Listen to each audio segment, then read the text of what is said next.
ತಾವು ದಯಮಾಡಿಸಿದ್ದು ಪರಮ ಸಂತೋಷ.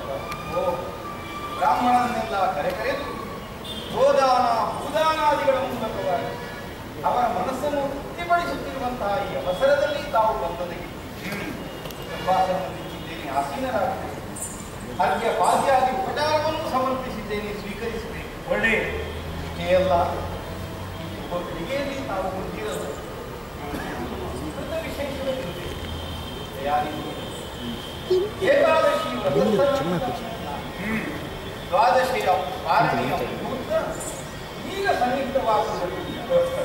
ಈತ ಮಧ್ಯೆ ತಮ್ಮ ಆಗಮನ ಅಂತಾದರೆ ಅದು ದೈವ ನಿರ್ಣಯದಂತೆ ಒದಗಿದ್ದು ಅನ್ನುವಂತಹ ಸಂಭ್ರಮ ನಮ್ಮ ಸಿಗುವುದು. ಆದ್ದರಿಂದ ನಾವು ಪಾರಣೆಗೆ ಸಿದ್ಧರಾಗುತ್ತೇವೆ.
ಶ್ರದ್ಧಾಭಕ್ತಿಗಳಿಂದ ನಡೆಯುತ್ತಿರುವವರೇ ವಿಶೇಷ. ಮೂರು ಲೋಕಗಳಲ್ಲಿಯೂ ನಿನಗೆ ಎಡೆಯಾದವರಿಂದ ಮನನಿರ್ಮಿತವಾದ ಮಹಾನಗರಿಯನ್ನು ಆಳುವವರು. ಸತ್ಯ, ಧರ್ಮ, ನ್ಯಾಯ, ನಿಷ್ಠೆ ನಿನ್ನಲ್ಲಿರುವುದರಿಂದಲೇ ಪರಮಾನಂದಗೊಂಡಿದ್ದೇನೆ. ನಿನ್ನ ಆದರದ ಆತಿಥ್ಯ ನನ್ನನ್ನು ಸ್ವೀಕರಿಸುವುದಕ್ಕಿಂತ ಯಜ್ಞಾದಿಗಳನ್ನು ನಡೆಸುವವನು ಪ್ರತಸ್ಥ ಕಾರ್ತೀಕ ಮಾಸದ ಶುದ್ಧ ದ್ವಾದಶಿಯನ್ನು ಶ್ರೀಹರಿಯ ತೃಪ್ತಿಗಾಗಿ ನಡೆಸುತ್ತಿರುವಂತಹ ಈ ವ್ರತವೇದಿಕೆಯು ಇದರಿಂದ ಭಗವಂತ ತೃಪ್ತನಾಗ್ತಾನೆ. ಸೂರ್ಯೋದಯವಾಗಿ 10 ಗಳಿಗೆಗಳ ಒಳಗೆ ಪಾರಣೆಯನ್ನು ಪೂರೈಸಬೇಕು. ನೀನು ಅದಕ್ಕೆ ನನ್ನನ್ನು ಆಮಂತ್ರಿಸಿದೆ ಎಂದಾದರೆ ಅಲ್ಲದಿದ್ದೇ ಹೇಳಿದ ನಾವು ಕೊಡುವುದು ಸಾವಿರ ಮುಂದಿದ್ದಾರೆ. ನಾವೆಲ್ಲರೂ ಜೊತೆಯಾದ ಪಾಲನೆಗೆ ಸಿದ್ಧರಾಗ್ತೇವೆ. ಅನುಷ್ಠಾನವನ್ನು ಪೂರೈಸುವುದೇನು ಭಕ್ತಿಗೆ ಸರಿಯಾಗಿ ಅಂತಗಳಿಗೆ ಮಾತನಾಡಿಸಬೇಕಾಗ್ತೇವೆ. ನಾನು ಬಂದ ಮೇಲೆ ನಿನ್ನ ಇಷ್ಟ ಪೂರ್ತಿಯಾಗುತ್ತಿದ್ದೇನೆ. ಪಾಲನೆಯ ಮುಹೂರ್ತವನ್ನು ಮೀರದೆ ತಾವು ಒದಗಬಲ್ಲಿದೆ ಎನ್ನುವ ವಿಶ್ವಾಸ ಈವರೆಗೆ ನಿನಗೆ ಹರಿದರ್ಶನದ ಭಾಗ್ಯ ಪ್ರಾಪ್ತವಾಗಿದೆ. ನಾನು ಬಂದೆನು ನಿನಗೆ ನಾರಾಯಣನನ್ನು ತೋರಿಸಲಿಕ್ಕೆ ಯೋಚನೆ ಬನ್ನಿ ಬನ್ನಿ ಎಲ್ಲ ಶಿಕ್ಷಣೆ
ಕಾರ್ಯವನ್ನು ನಡೆಸುತ್ತಿರುವುದು ಆ ಅದ್ಭುತ ಶೃಂಗರಿಸಲ್ಪಟ್ಟಂತಹ ಕಪಿಲೆ ಹಿತುಗಳು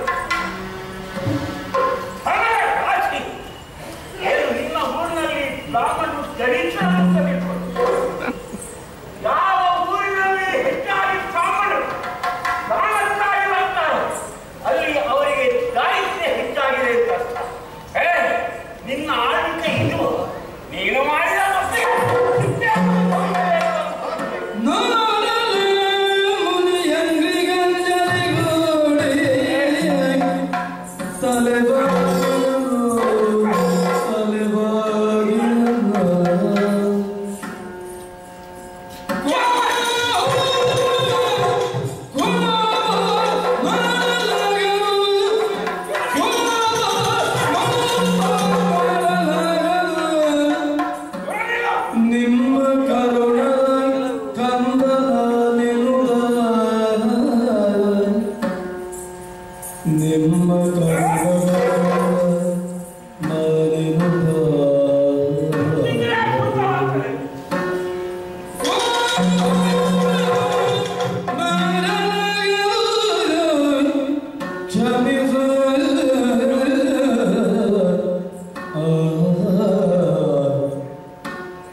ವಸಿಷ್ಠರ ಸಕಾಲದ ಸೂಚನೆಯ ಪ್ರಕಾರವಾಗಿ ಈ ತನಕ ಸೂತ್ರವಾಗಿ ಅಧಿಕಾರವನ್ನು ನಡೆಸುವುದಕ್ಕೂ ನನಗೆ ಸಾಧ್ಯವಿಲ್ಲ.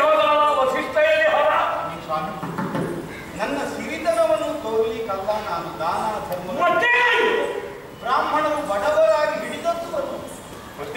ಬ್ರಾಹ್ಮಣರು ದಾನ ತೆಗೆದುಕೊಂಡದ್ದು ಅರಸನಾದಂತಹ ನನ್ನ ಉದ್ದೇಶ ಸರಿಯಾದದ್ದು ಅನ್ನುವಂತಹ ಕಾರಣದಿಂದ ಮಾತ್ರ ಸಪ್ತದ್ವೀಪಾಂಕಿತವಾದಂತಹ ಈ ಭೂಮಂಡಲದ ಅಧಿಕಾರವನ್ನು ಗ್ರಹಿಸಿದ ಅಂಬರೀಷ ಯಾವ ಬ್ರಾಹ್ಮಣನು ಕೇವಲ ದರಿದ್ರನಾದ ಹಾಗೆ ಈ ಬ್ರಾಹ್ಮಣನಿಗೆ ಯಾವುದರಲ್ಲಿ ಸಿರಿವಂತಿಕೆ ಬೇಕು ಆ ಸಿರಿವಂತಿಕೆ ನಮ್ಮ ಬ್ರಾಹ್ಮಣರಲ್ಲಿ ಉಂಟು. ಊರಿನ ಬ್ರಾಹ್ಮಣ ಈ ವ್ರತಾಚರಣೆಗೆ ಇಷ್ಟು ಆಡಂಬರ ಬೇಕು. ಆಡಂಬರವಾದರೆ ತಪ್ಪು ಆಕ್ಷೇಪ. ಆದರೆ ಯಾವುದೇ ವ್ರತವನ್ನಾದರೂ ಅನುಷ್ಠಾನವನ್ನಾದರೂ ಯಥಾಶಕ್ತಿಯಾಗಿಯೇ ಸಾಧಿಸಬೇಕು ಅಂತಲೇ ಶಾಸ್ತ್ರವಚನ ಇದೆ. ಹಾಗಿದ್ರೆ ನಿನ್ನಲ್ಲಿ ಬಹಳ ಧನ ಕನಕಾದಿಗಳಿವೆ. ನಿನ್ನಲ್ಲಿ ಗೋಕುಲವನ್ನು ಬೆಳೆದುಕೊಳ್ಳುವಂತೆ ಬೇಕಾಗುತ್ತಿದೆ. ನಾನೀಗ ಇಷ್ಟು ಮಾಡದೇ ಇದ್ರೆ ಮಾಡ್ತಾ ಇದ್ದ ಕಿಗುಣ ಅಂತೂ ಆಕ್ಷೇಪ ಮಾಡುವುದಿಲ್ಲ. ಆದ್ದರಿಂದಲೇ ನೀವು ಇದ್ದುದನ್ನು ಇದ್ದಂತೆ ಏರ್ಪಡಿಸದೆ ನಿನ್ನ ಸುತ್ತಾನುತ್ತಕ್ಕರದಿಂದ ಉಪೇಕ್ಷಿಸುವ ಯಾವ ದುರ್ಬುದ್ಧಿಯೂ ನನ್ನಲ್ಲಿ ನಿಮ್ಮನ್ನು ಅಪಮಾನಿಸುವಂತಹ ಯಾವ ದೃಷ್ಟಿಯಿಂದಲೂ ನಾನು ಮುಂದಾದದ್ದು. ಅಯ್ಯೋ, ಯಾವುದೇ ವ್ರತಾನುಷ್ಠಾನದ ವಿಧಿಯನ್ನು ತಾವು ಅರಿಯದೇ ಇದ್ದವರದ್ದು ಅವಧಿ ಮೀರುವುದಕ್ಕಿಂತ ಮುನ್ನವೇ ವ್ರತಸಾಂಗವಾಗಬೇಕು ಅನ್ನುವಂತಹ ಉದ್ದೇಶದಿಂದ ಗುರುಗಳಾದ ವಸಿಷ್ಠರ ಸೂಚನೆ ಹಾಗೆ ಒಂದು ಉದ್ಧರಣೆ ಪಾಲಕ ಮಾತ್ರ ನಾನು ಒಂದು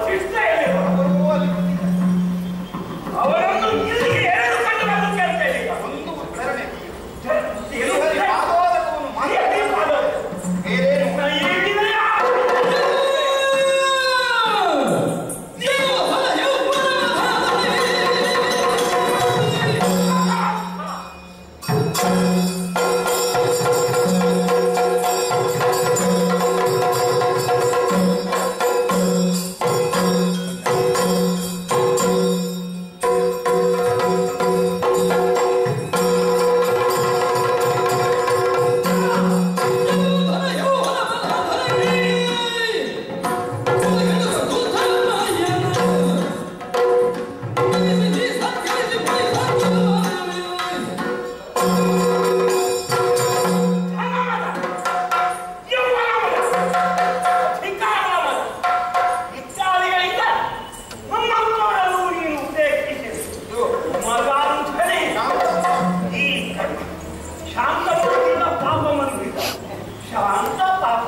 ನಿನಗೆ ದೊಡ್ಡ ಊರಿ ಅರಮನೆ ಹೆಂಡತಿ ಮಕ್ಕಳಿದ್ದಾರೆ, ಸಭೆಗೆ ಬೇಕಾದಷ್ಟು ಭಾಗ್ಯ ಇದೆ, ಅನೇಕ ಮಂದಿ ಆರ್ಥಿಕ ಪ್ರಜೆಗಳಿದ್ದಾರೆ. ಇದನ್ನೆಲ್ಲ ನಿಮಿಷ ಮಾತ್ರದಲ್ಲಿ ಇಲ್ಲ, ಈ ಕ್ಷಣವೇ ನೆಟ್ಟಿಯಿಂದ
ನೀನೆ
ಹೌದೇ ಹೌದು. ಆದರೆ ಸತ್ಯಲೋಕಕ್ಕೆ ನಿನ್ನ ಪಯಣಾಗಿದೆಂಬ ನನಗೆ ಆಶ್ಚರ್ಯ ಆಗ್ತದೆ. ಮಹಾಬಲಿವಾಸನಂದರೆ ಏನು? ನಿನ್ನ ಹೆಸರು ಕೇಳಿದವಾಗ ಗೊತ್ತಾಗಿತ್ತು. ನೀವೇ ಅದಕ್ಕೆ ಗಮನಿದೆಯಾ? ತಿಳಿಯಿತು. ಹರಿಯ ಚಕ್ರ ನಿನ್ನ ಬೆಟ್ಟುತ್ತಾ ಇದೆ. ಹರಿ ನಿನ್ನ ಜನಕರ ಬಳಿ. ಹೌದು. ಅಪ್ಪನದ್ದು ಮಗನಿಗಲ್ಲದೆ ಮತಿಯಾಗಿ ನಿನ್ನ ಕೈಗೆ ಚಕ್ರವನ್ನು ಮಗನಾಗಿ ತಂದೆ ವಿರೋಧಿಸಬಹುದೇ? ವಿರೋಧಿಸುವುದಿಲ್ಲ. ನೀನು ಉಪಶಮನ ನನ್ನಿಂದಾಗಲಿಕ್ಕಿಲ್ಲ. ಹರಿಯ ಚಕ್ರ ಹರಿಯಗೆ ದೇಶ ಕಟ್ಟಿಕೊಡ ಸ್ವಭಾವದಲ್ಲ, ಕೇವಲ ಸೃಷ್ಟಿಗೆ ಮಾತ್ರ. ಹಾಗಾಗಿ ಗುರುವಾಸವನ್ನು ಮಾಡಲು ಹೇಳ್ತೇನೆ. ನನ್ನಿಂದ ಪರಿಹಾರ ಖಂಡಿತ ಸಾಧ್ಯವಿಲ್ಲ. ಹೋಗು ಕೈಲಾಸಕ್ಕೆ.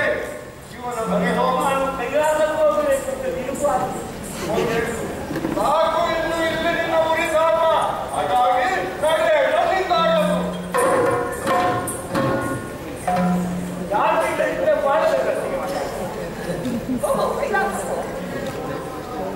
ನನಗಂತೂ ಈ ಕಕ್ಕಳಿ ಮಾದರಿಯ ಓಕೆ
ಸಹಸ್ರಾರನಾದಂತಹ ಸುದರ್ಶನನಿಗೆ ನನ್ನ ವಿಶ್ವದ ಹುಲು ಸರವಿಯಲ್ಲಿ ಸಮುದ್ರ ಇದೆ. ಆತನನ್ನು ಖಂಡಿಸುವುದಕ್ಕೆ ಅಸ್ತ್ರವನ್ನು ಖಂಡಿಸುವುದಕ್ಕೆ ಸರ್ವಥಾ ಸಾಧ್ಯವಿಲ್ಲ. ಸುಮ್ಮನೆ ಕೆಲಸವನ್ನು ಮಾಡುವುದಿಲ್ಲ ಎಂದಾದರೆ ಈ ಕಾರ್ಯ ಮಾಡಬೇಕಿದ್ರೆ ಅಯ್ಯ, ನನ್ನಿಂದ ಸಾಧ್ಯವಿಲ್ಲದ ವಿಚಾರ. ಒಂದೊಮ್ಮೆ ಸಾಧ್ಯವಾದ ಚಕ್ರವು ಪ್ರಯೋಗಿಸಿದಂತ ಹರಿಯನ್ನೇ ನೀವು ಕಾಣಬೇಕು. ಆತನ ನುಡಿದು ಅನ್ಯರಿಂದ ಯಾರಿಂದಲೂ ಸಾಧ್ಯ. ಈ ಹರಿಯಲ್ಲಿ ಹೋದರೆ ನಿಮ್ಮ ಕಾರ್ಯ ಖಂಡಿತವಾಗಿ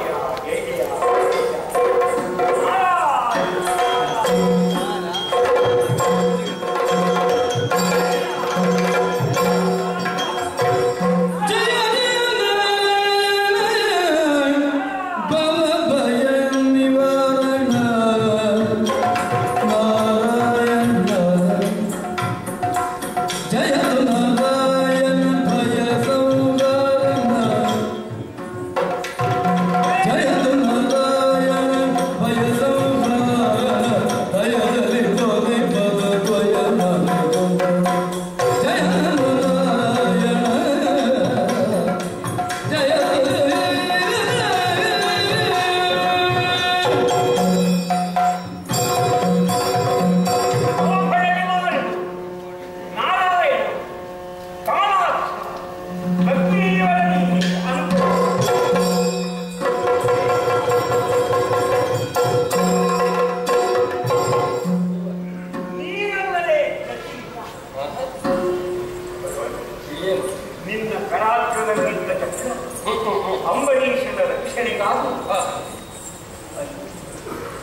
ಮಹಾಕಾಯವನ್ನು ಏನೋ ನಾನು ಮುಖಕ್ಕೆ ಪರಿಣಾಮ ಇದೆ. ಊಟ ಸಿಗದೆ ಇರುವಾಗ ಸುದರ್ಶನವನ್ನು ಕಳುಹಿಸಿದ ನನ್ನನ್ನು ಬೆನ್ನಟ್ಟಿಕೊಂಡು ಬರ್ತಾರೆ. ಸುದರ್ಶನದಿಂದ ನನಗೆ ಮುಕ್ತಿ ದೊರಕಬೇಕಾಗಿತ್ತು. ನೀನು ಸುದರ್ಶನವನ್ನು ತೆಗೆದುಕೊಳ್ತಾ ಇದ್ದೆ. ನೀವೆಲ್ಲ ಕೈಯಿಂದ ಆಯುಧವನ್ನು ಬಿಟ್ಟು ನನ್ನಲ್ಲಿ ಅಯ್ಯ ಮುನಿಕುಲ ಮೌಳಿ ಏನು ಹೇಳೋಣ?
ಸ್ವಲ್ಪ ನೀನು ಒಲವುಳ್ಳವನಾಗಬೇಕು ನನ್ನ ಮಾತಿನ ಮೇಲೆ. ನಿನಗೆ ಒದಗಿ ಬಂದಂತಹ ಬವಣೆ ಏನುಂಟು ಅದೆಲ್ಲವನ್ನು ನನ್ನಲ್ಲಿ ಹೇಳಿ ಪರಿಹಾರವನ್ನು ಕಂಡುಕೊಳ್ಳಬೇಕು ಎನ್ನುವಲ್ಲಿ ನೀನು ನಿರ್ಧರಿಸಿದ್ದು ನಾನು ಬಲವಂತನಿದ್ದೇನೆ ಎನ್ನುವ ಹಾಗೆ. ಇಲ್ಲಿಗೂ ಬಂದಾನು ಎಲ್ಲಿಗ ಅಲ್ಲ ನಾನು ಮಾತನಾಡಷ್ಟು ಬರಲಿಕ್ಕಿಲ್ಲ. ಹಾಗಿದ್ರೆ ಇನ್ನು ಹೆಚ್ಚು ಮಾತಾಡುತ್ತಾರೆ. ಆಗುದಿಲ್ಲ. ನಾನು ಮಾತನಾಡುವುದು ಯಾವ ಬಲದಿಂದ ಅಂತ ಲೆಕ್ಕಬೇಡು. ನಾನಿಟ್ಟು ಮಾತನಾಡಬೇಕು ಎಂದು ನಿರ್ಣಯ ಮಾಡುವ ಜನವೇ ಬೇರೆ, ಯಾರು? ನನ್ನ ಮೂಲ ಸಂಗತಿ ಬೇರೆ. ನಿನ್ನ ಮೂಲವೇ ಬೇರೆ. ಬೇರೆ ನಾವು ಕೇಳಿಕೊಂಡ ಹಾಗಲ್ಲ. ಎಲ್ಲಿದೆ ಅಂತ ತೆಗೆದು ಇದೆಯಪ್ಪ. ಬಲವಂತನೆಂದು ನೀನು ನಂಬಿದೆ ಅಂತಾದ್ರೆ ನನ್ನ ಬಲ ಇರುವುದೇ ಯಾರ್ಯಾರಲ್ಲಿ. ಅದನ್ನು ಯಾಕೆ ಅಲ್ಲಿಯೇ ಬಿಟ್ಟೆ? ಏನು ಮಾಡೋಣ ಹೇಳಿ ಅವರೇ ಉಳಿಸಿಕೊಂಡಿದ್ದಾರೆ ಅದನ್ನು. ಲೋಕದಲ್ಲಿ ವಿಷ್ಣುವೆಂದು ಇವನು ಬಹಳಷ್ಟನ್ನು ಮಾಡಬಲ್ಲ ಎನ್ನುವಂತಹ ಭಾವದಿಂದ ಹೇಳಿದ್ದೆ. ಹೌದಾ?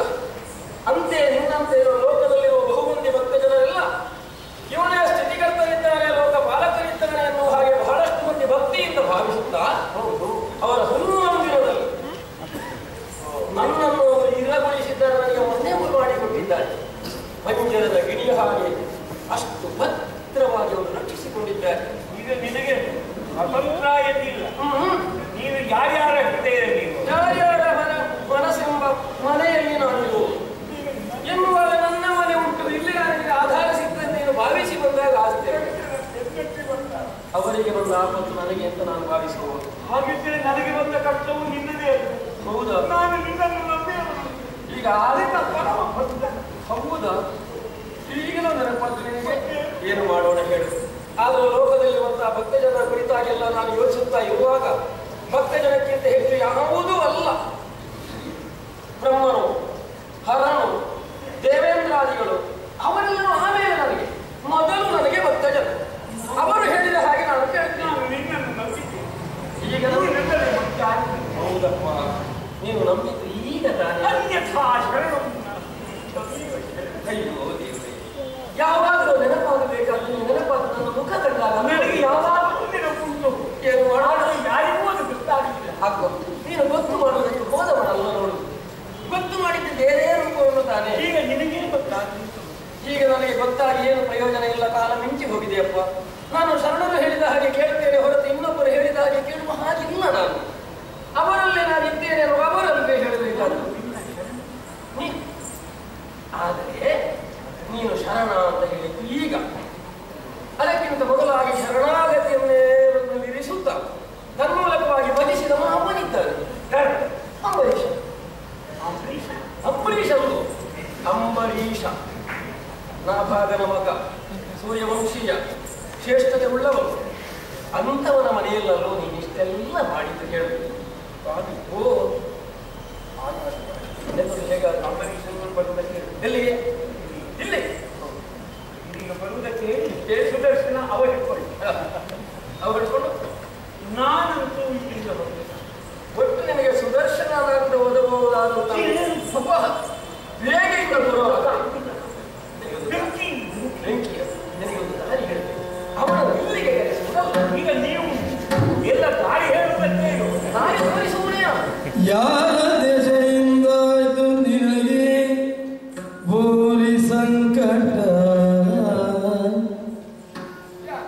ಯಾರ ದೆಸೆಯಿಂದ ಇದು ನಿನಗೆ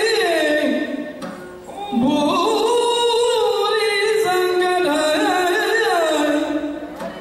ಆದರೆ ಪರಿಹಾರವನ್ನು ಮಾಡುವನು, ಆದರೆ ಪರಿಹಾರವನ್ನು ಮಾಡುವನು. ನೃಪ ನಿನಗಿನಿತು ತಪ್ಪುಗಳ, ನಿನ್ನಗಿನಿತು ತಪ್ಪುಗಳ.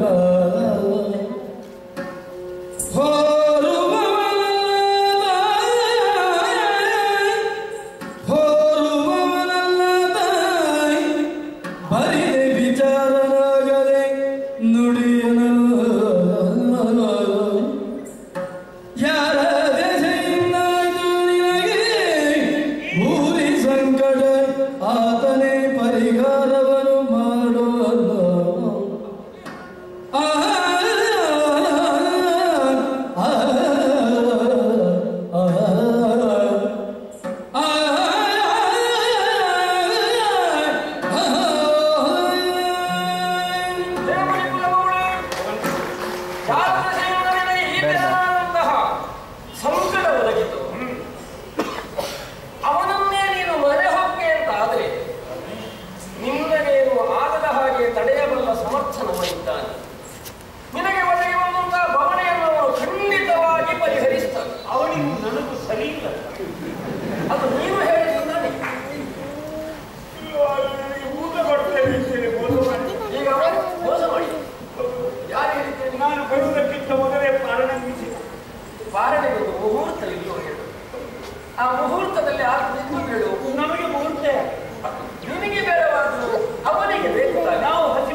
ಹೋಗಿ ಅವನಲ್ಲೇ ಕೇಳಿಕೊಂಡೇಂತಾದ್ರೆ ಅವನು ವಿರೋಧವನ್ನು ಮಾಡಿದ್ದಾನೆ ಅಂತ ನೀನು ಕಂಡುಕೊಂಡದ್ದೇ ಹೊರತು ನಿನ್ನಲ್ಲಿ ವಿರೋಧ ಅವನಿಗೆ ಖಂಡಿತವಾಗಿಲ್ಲ.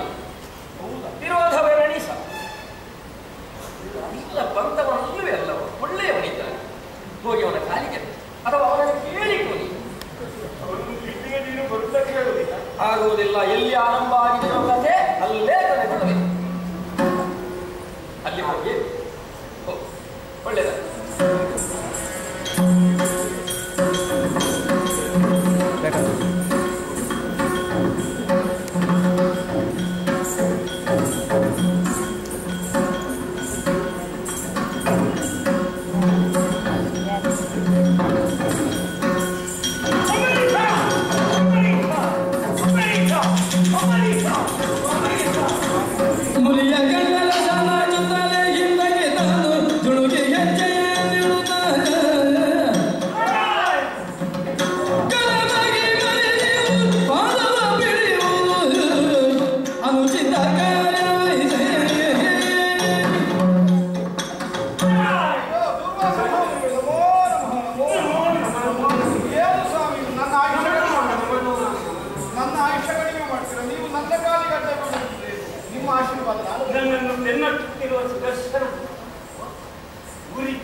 ನಿಗ್ರಹಾನುಗ್ರಹ ಸಾಮರ್ಥ್ಯವನ್ನು ಹೊಂದಿದಂತಹ ತಮ್ಮಿಂದ ಸಾಧ್ಯವಾಗದೇ ಇದ್ದಂತಹ ಕಾರ್ಯಗಳುಂಟೆ ಈ ಪ್ರಪಂಚ. ಯಾರು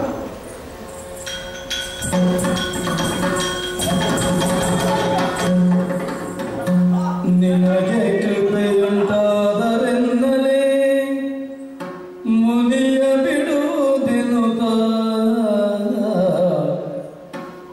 ನಿನಗೆ ಕೃಪೆಯುಂಟಾದರೆನ್ನಲೇ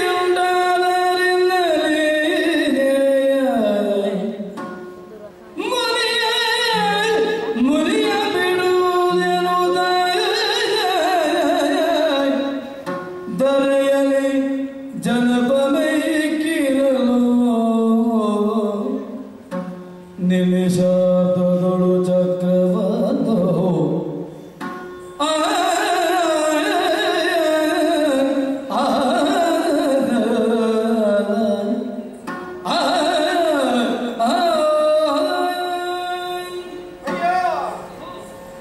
ಆಯುಧಗಳ ರಾಜನನ್ನಿಸಿಕೊಂಡವರು ನೋಡ್ತಾನೆ.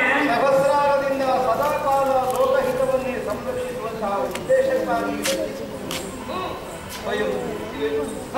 ಲೋಕೋತ್ಕೃಷ್ಟನಾಗಿ ಲೋಕಹಿತಾಕಾಂಕ್ಷಿಯಾದಂತಹ ಮಹಾಮುನಿಯನ್ನು ಬೆಂಬಲಿಸುವುದಕ್ಕೆ ಅಯ್ಯ ಚಕ್ರರಾಜನು ನಿನ್ನ ಪಾದಮೂಲದಲ್ಲಿ ನಾನು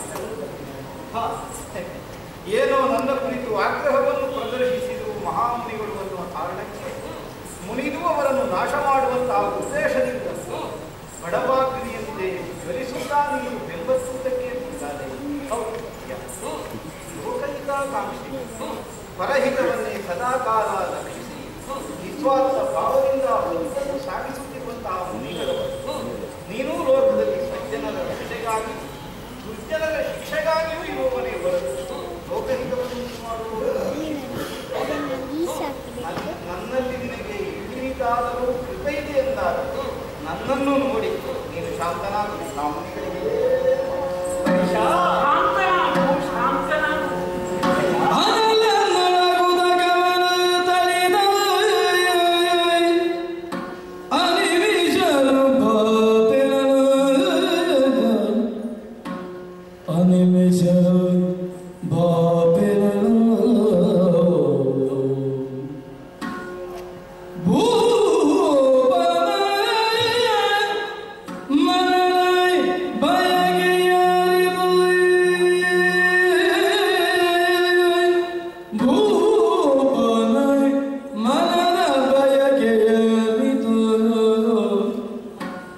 ಹಿಂಗಿದು ದರಸ ಕೇಳೆಂದ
ಹಾಗಾಗಿ ಇವನನ್ನು ಓಡಿಸುವುದನ್ನು ಇಲ್ಲಿಗೆ ಬಿಟ್ಟು ಬಿಟ್ಟಿದ್ದೇನೆ. ಅಂಬರೀಷ, ಯಾವ ಉದ್ದೇಶವನ್ನು ಇಟ್ಟುಕೊಂಡು ನೀನು ವೃತ್ತವನ್ನು ಆಚರಿಸುತ್ತಾ ಇದ್ದೀಯೋ ಆ ಆಕಾಂಕ್ಷೆ ಪೂರ್ಣಾರ್ಥ ಅಂತ ಗೊತ್ತಾಗಿದ್ದೆ. ಹರಿ ನಿನಗೆ ಕಂಗೊಳಿಸುವುದಕ್ಕಿದ್ದಾನೆ. ಹಾಗಾಗಿ ಇನ್ನು ಮುಂದೆ ನನ್ನನ್ನು ಈ ರೀತಿಯಿಂದ ಕಾಣಬೇಡ. ಹರಿಯ ಕಿರುಬೆರಳಲ್ಲಿ ನೋಡು, ಅಲ್ಲಿ ಕಂಗೊಳಿಸುತ್ತೇನೆ.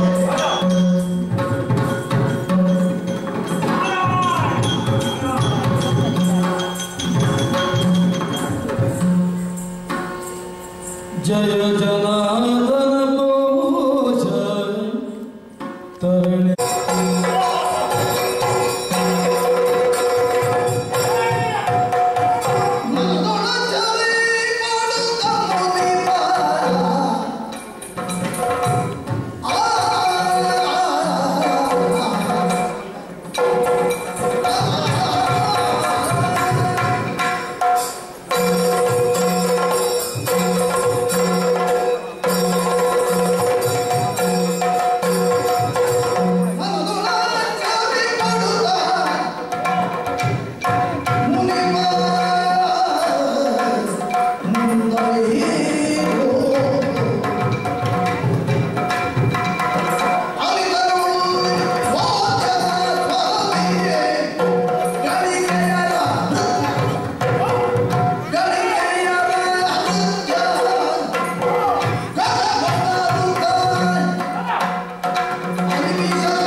ಸಭಾಸದರನ್ನು ತೃಪ್ತಿಪಡಿಸುವುದಕ್ಕಾಗಿ ಹಾಡುತ್ತಿರುವ ಗಾಯಕರು ಇಲ್ಲಿ ಹಾಡುತ್ತಾರೆ.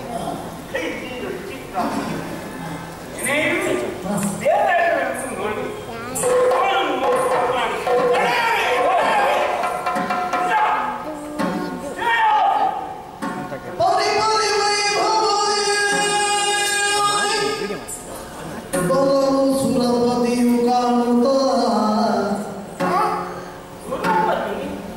ಸುರಪತಿಯ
ಬರುವುದನ್ನು ಕೇಳದೆ ವಿಚಾರಿಸದೆ ಬಿಡುವುದಿಲ್ಲ.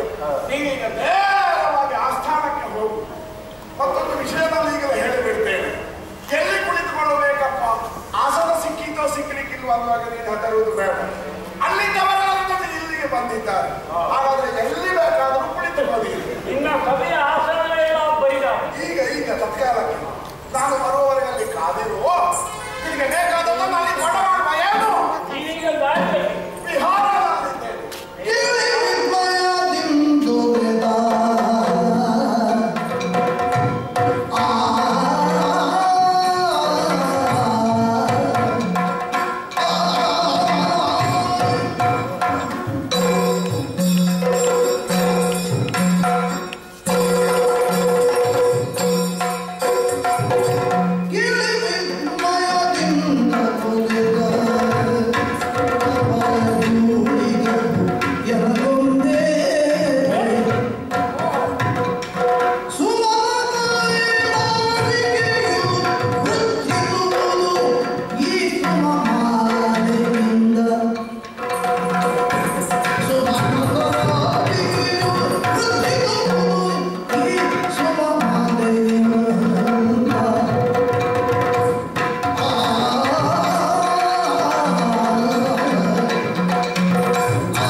ಏನಿದ್ದರೂ ಭಗವತ್ ಕೃಪೆಯಿಂದ ಪ್ರಾಪ್ತವಾದ ಸ್ವರ್ಗದಲ್ಲಿ ಸುಖವನ್ನು ಅನುಭವಿಸುತ್ತಿರುವ ನಿನಗೆ ಏನೂ ಕೊರತೆಯಾಗುವುದು.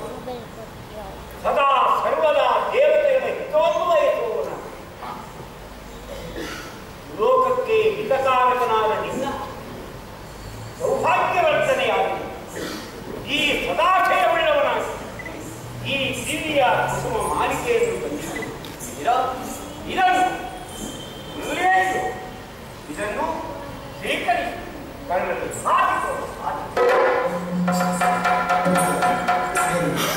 ಮುಖಕ್ಕೆ ಬೀಳುವುದು ಬೇಡ ಅಂತ ಕಡವಿನಲ್ಲಿ ಸ್ವಲ್ಪ ನೀರು ಕಡಿಮೆ ಆಗಿದೆ. ಒಂದು ಕೊಡಪದ ಹೊಯ್ದು ಬಿಡುವಂತ ಆಲೋಚನೆ ಮಾಡಿದ ಸುಗ್ರೀವ. ಸೌಭಾಗ್ಯದಲ್ಲಿ ದೇವೇಂದ್ರನಿಗೆ ಇನ್ನೂ ಅಭಿವೃದ್ಧಿ ಆಗಲಿ, ನಮಗೆ ಇನ್ನೂ ಅಭಿವೃದ್ಧಿ ಆಗಲಿ. ಎಷ್ಟು ಎತ್ತರ ಬಂದು ಏರಬಹುದು, ಇದಕ್ಕಿಂತ ಎತ್ತರ ಹಿಂದೆ ಎದುರಿಗೆ ಹಾಕಿಕೊಳ್ಳುವುದು. ಈಗ ಹಾಕಲಿಕ್ಕೆ ಮನಸ್ಸು ಬರುವುದು ಮೊದಲೇ ಹಾಕಿಕೊಂಡು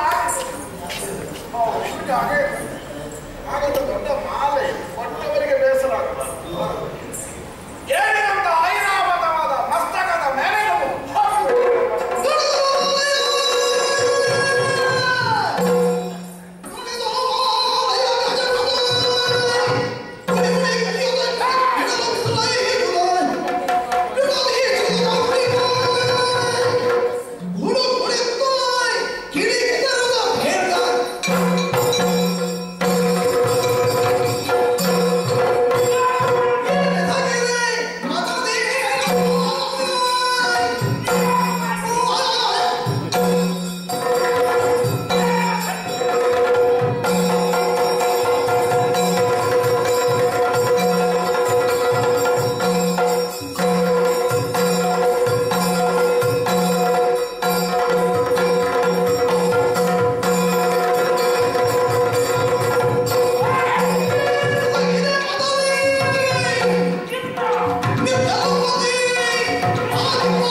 ನಿನ್ನ ಗರ್ವಾಚಕ್ಯತೆ ಈಗ ಸ್ಪಷ್ಟವಾಯಿತು. ತನಕ್ಕೆ ಸಮರ್ಥ ಸೌಭಾಗ್ಯವಿದೆ, ಸಂಪತ್ತಿನ ಕೊರತೆ ಇಲ್ಲ, ಮದ ಅಧಿಕವಾಗಿ ಹೋಯಿತು. ಇರುವಾಗ ಹೀಗಿರುತ್ತದೆ.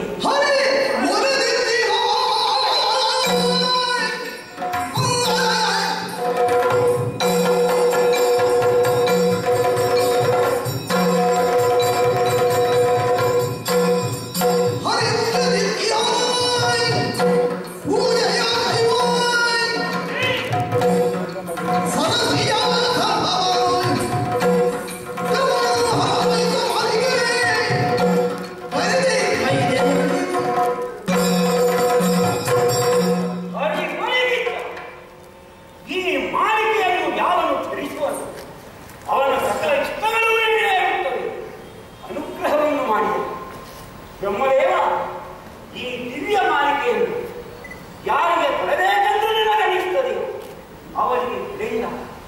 ಪರಮೇಶ್ವರನ ಬಳಿಗೆ ಹೋದರೆ ಇದರಲ್ಲಿ ದಿವ್ಯತೆ ಇದೆ, ಇದನ್ನು ಧರಿಸಬೇಕಾಗಿದ್ದರೆ ಸಕಲ ಸೌಭಾಗ್ಯಗಳು ಬೇಕಿಲ್ಲ.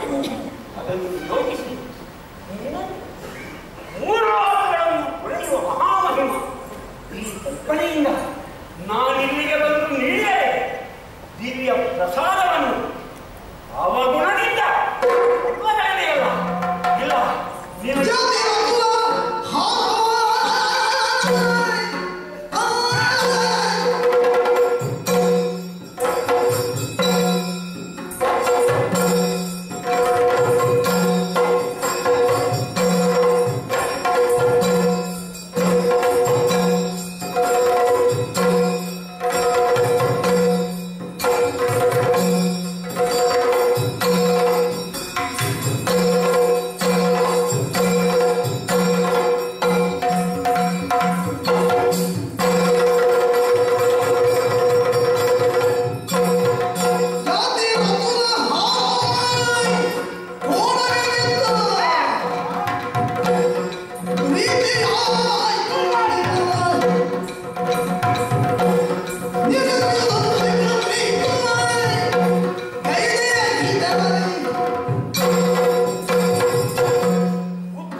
ಸಂಪತ್ತಿಲ್ಲದ ಸರ್ಕಲಲ್ಲಿ ದಟ್ಟ ಗರಿಷ್ಠನಾಗಿ ನೀಡಿದ್ದರೆ ದುಷ್ಟರಾದಂತಹ ರಾಕ್ಷಸರು